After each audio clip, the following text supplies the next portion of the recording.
Bon, une urgence hématologique n'est pas uniquement importante en médecine, elle est importante par elle-même, tout simplement parce que c'est une maladie grave. Tous ceux qui font hématologie, même les autres, ils savent que leucémie aiguë, d'ailleurs c'est une des rares maladies que presque tout le monde connaît. Dès que ça touche le sang, on a très peur.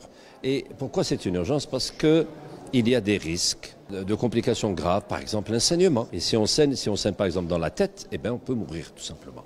Donc c'est pour ça que c'est une urgence. Pourquoi?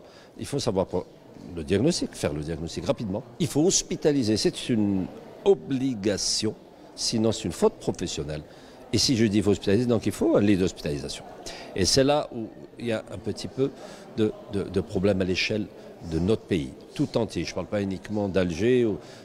Donc il faut qu'il y ait une offre de soins normale. Quand on a un malade, il faut qu'on puisse l'hospitaliser en hématologie. On a un déficit et tout le monde, on le sait. On essaie de pallier, on essaie d'avoir des lits. Là, on était en train de parler d'une leucémie aiguë particulière, qui est la LAM, c'est-à-dire la non-L. Il y a énormément de mutations génétiques. Pourquoi elles sont importantes? C'est parce qu'avec une mutation, on a un traitement particulier.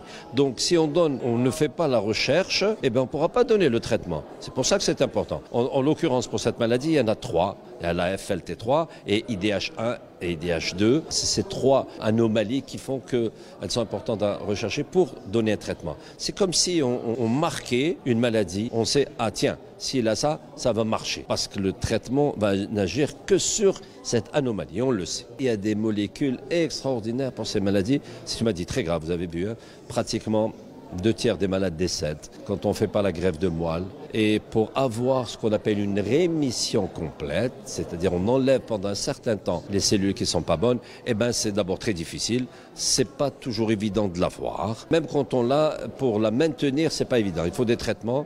Il faut un support. Vous savez, quand on met une chimiothérapie, eh ben, on fait baisser les globules blancs, donc on fait des infections. On fait baisser les globules rouges, donc on a une anémie. On fait baisser les plaquettes, donc on risque de saigner. Donc on a besoin des antibiotiques, on a besoin de sang, on a besoin de plaquettes, et en permanence, et pas uniquement à Alger, pas uniquement à Napa, c'est toute l'Algérie. Donc pour pouvoir, disposer de tout l'arsenal de ce qu'on appelle le supportive care, c'est pas évident. Quand on reconnaît une maladie, maintenant on appelle ça d'ailleurs la thérapie ciblée. Il ne s'agit pas de taper sur tout ce qui bouge, non, uniquement les cellules malades. C'est la même chose en cancer ou en oncologie, c'est une thérapie ciblée. Vous avez entendu maintenant, il y a un plan anti-cancer, ça a été dit hier avec la Safro, et bien j'espère que l'hématologie pourra profiter de ce plan anti-cancer pour donner des thérapeutiques les plus adaptées et surtout faire des recherches les plus adaptées.